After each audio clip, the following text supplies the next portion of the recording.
Have you ever noticed that there are some people who you really click with and others you just don't? Certain people you have no problem talking to, but others, it's like you're speaking two different languages. These are important people in your life, and maybe they just view things differently than you do. Fortunately, there's this, the Strength Deployment Inventory, or SDI. In many ways, the SDI is like an instruction manual for our relationships, a quick start guide, helping us to learn about ourselves and others so we can finally understand that communication barrier we may be feeling with certain people. The insight gained from the SDI will enhance all your relationships, at work and at home. The SDI helps us get the most value from productive relationships, and when things go wrong, it provides some insight into how they went wrong, and more importantly, what to do about it. Good relationships create measurable financial value, customer and brand loyalty, efficient teamwork, profitable referral business, clarity of expectations, and individual empowerment. By contrast, bad relationships and conflict can be a destructive force. Besides the impact on morale and motivation, conflict has significant and measurable financial costs such as employee turnover, loss of customers or business reputation, even hostility and legal costs.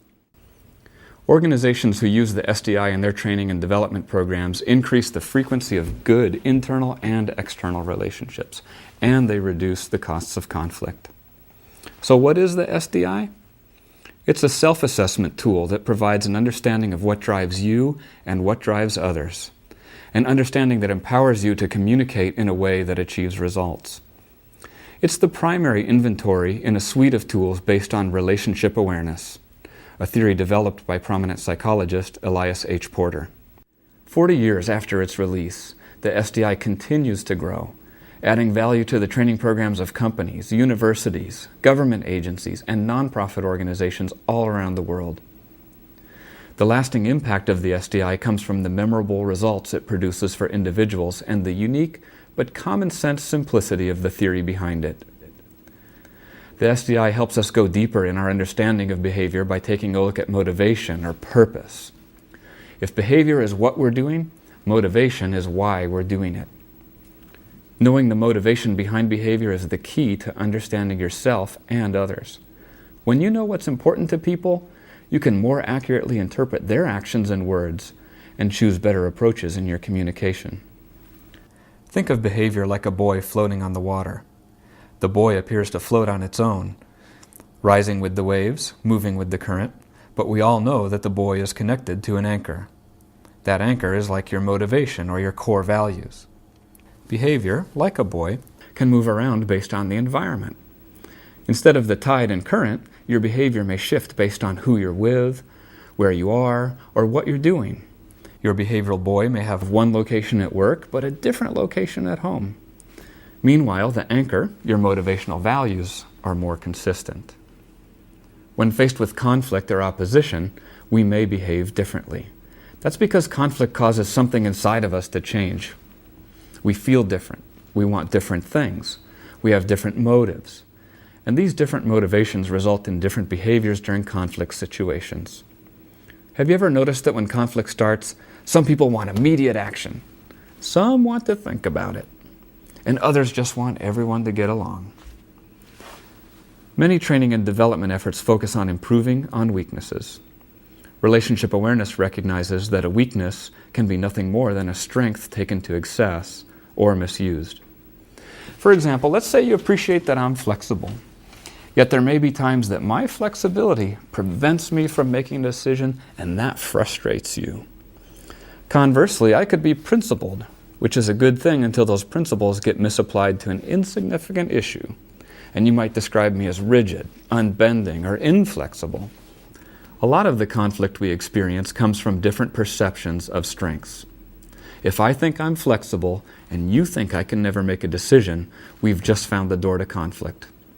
Whether we walk through it or not is a decision we can make more effectively with the insights gained from the SDI. We all see things in different ways. We filter and interpret what we see, feel, and hear. It's like we're all looking through different colored sunglasses. Let's pretend these red sunglasses represent the filter of my motivational values, and that these blue or green ones represent your filter. It's easy to understand how we will see things differently and perhaps draw different conclusions about what we see because we are filtering the information differently. The SDI helps us to understand not only our own filters, but the filters of other people. And it makes it easier to look at things through another person's eyes.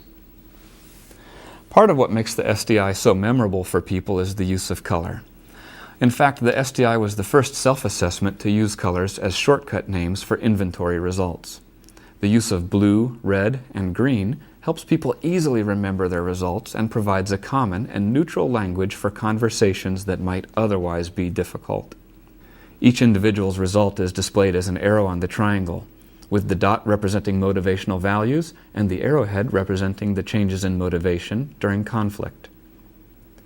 When several individual results are displayed on the same triangle, we begin to see a picture of the group dynamic, both when things are going well and in conflict. Because the SDI is based on a theory of relationships and motivation, not just on behavior or individual preferences, it is most effective in situations where relationships matter, such as building stronger teams, developing more effective leaders, managing conflict, improving influence or communication skills, any environment where people work together.